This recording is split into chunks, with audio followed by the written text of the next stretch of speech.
Okay, so, my name's Ridiculously Average, and this is why the nurse is a problem. The nurse is a killer that in theory is balanced out by her high skill floor, supposedly being incredibly punishing for new players to learn, but in turn coming with a power that could be liberally described as no thanks, looping is gay. Now, homicidal tag is the only reason people seem to play this game, and as such, a lot of the core of Dead by Daylight is balanced around the killer players needing to follow the rules of engagement. The killer is typically faster than survivors, but slow vaults windows and is allergic to pallets. Also, physics exists! The ability to phase through walls is massively problematic to the balance of DBD, as it fundamentally removes the only thing survivors can do to beat the killer, looping. It's also the only real form of skill expression that survivors have, and when you take that away, it puts the outcome of the match solely on the killer's skill level, meaning that how well a survivor plays is no longer a factor on whether they win or lose.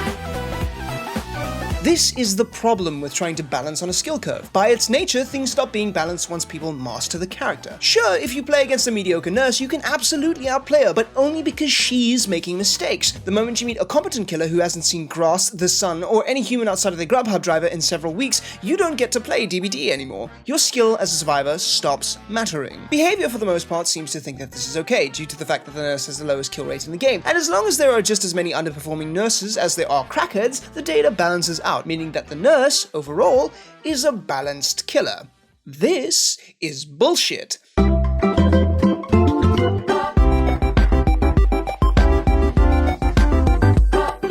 Balance means that both sides need to equally have a chance at winning, provided that they just play well enough. But this just isn't the case with the nurse. You never feel like you get the chance to beat her, because as long as she's been taking enough Adderall to right-click good, she is going to win. And I don't know about you, but introducing an overpowered character and locking her behind a grind wall doesn't sound like good game design. It sounds like EA's profit strategy.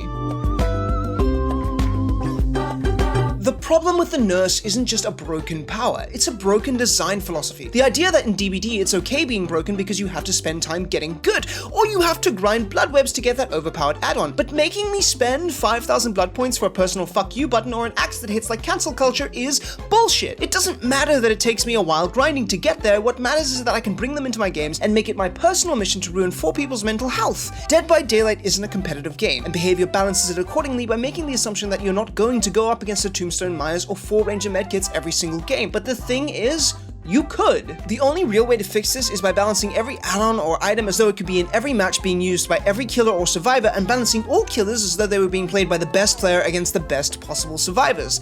Now, this is an entirely different argument as to whether DBD should be balanced like a competitive game or not. I personally don't think it should, but problematic killers, items, and add-ons shouldn't be called balanced just because they're rare or the killer is difficult to play. There needs to be a more significant downside than just making me grind more. Now, there are a lot of ideas to balance out items and add-ons, making brand new parts give the killer a noise notification when they're being used, Ranger medkits only being able to heal a survivor twice, and reworking iridescent Insta-down add-ons like the Eerie Head, because I'd like to nut when I hit a long-range hatchet instead of questioning my moral compass. So with this ideology in mind, how do we balance the nurse? How do we make her feel fair to play against, whilst also rewarding the skill players have to put into her? First off, blinking through walls can't be a thing in Dead by Daylight anymore. I've seen a lot of suggestions saying that one or all of the blinks should be special attacks, and this is just straight up stupid. And a great example of why YouTubers should stick to huffing paint instead of commenting on game design. If you take away Starstruck from the nurse, that doesn't really do anything, as she's still oppressive without perks, and this will probably shift the meta more towards an aura rating build, or worse, a 3-gen playstyle. And I don't know which I hate more, this bitch being able to see me through walls that she can just privilege her way through, or a game I physically can't win because Eruption exists and someone decided that I wasn't allowed to have fun today.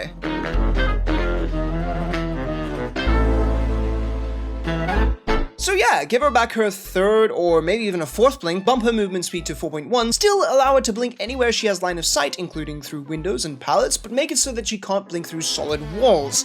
Yes, this significantly brings her power down, but it doesn't break her. She's still gonna be a mobility killer, and she's still gonna have great anti-loot. Just look at Wesker. My idea is to make her more like the Blight, a killer that is still very strong and requires you to play well in order to succeed, but doesn't have a power that just ignores everything survivors can do against you. The nurse nurse needs to have actual counterplay outside of just hoping that she's bad at video games. You can't juke a good nurse because she will start predicting you, and breaking line of sight or W keying is only a temporary solution as she will eventually catch up. Now, to all of those nurse mains readying their arguments about skillful play and all the counters she supposedly has, please remember to pass the copium when you're done huffing. She's not that hard to learn, and once you get to the skill floor required to win games, countering her becomes a matter of getting your teammates to die faster than you. I'd also like to make the argument that the nurse, being B tier, would be perfectly fine for the game because for the most part, she's the reason killers can't have nice things. The nurse's power has always broken design philosophy by forcing behavior to balance every new perk, item, or map around her, which is incredibly unhealthy for the game, and forces the devs to ask the question of would this be OP on the nurse before adding anything new to the game. The ability to ignore looping and crappy map design makes her good anywhere and everywhere, meaning that your yardstick for measuring killer balance could reach to fucking Pluto.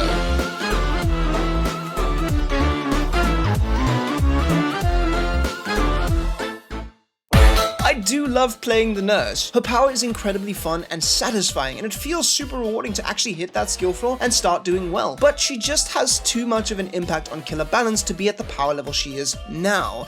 If you don't believe me, try playing a few games perkless or with just aura reading, and you'll soon find out that taking away Starstruck or No-Ed or Haunted Ground isn't enough to fix the problem. But hey, I'm just one person. Let me know what you think of my ideas and opinions in the comments below. Suggest your own ideas for how you would change the nurse, and I would like to remind the jury that I am in fact a killer main who learned how to play killer by playing the nurse. So yeah, survivor bias. Huge shout out to all my new channel members. Please do remember that we are live playing DBD every Wednesday and Sunday at 7 PM GMT, and a big thanks once more to my patrons.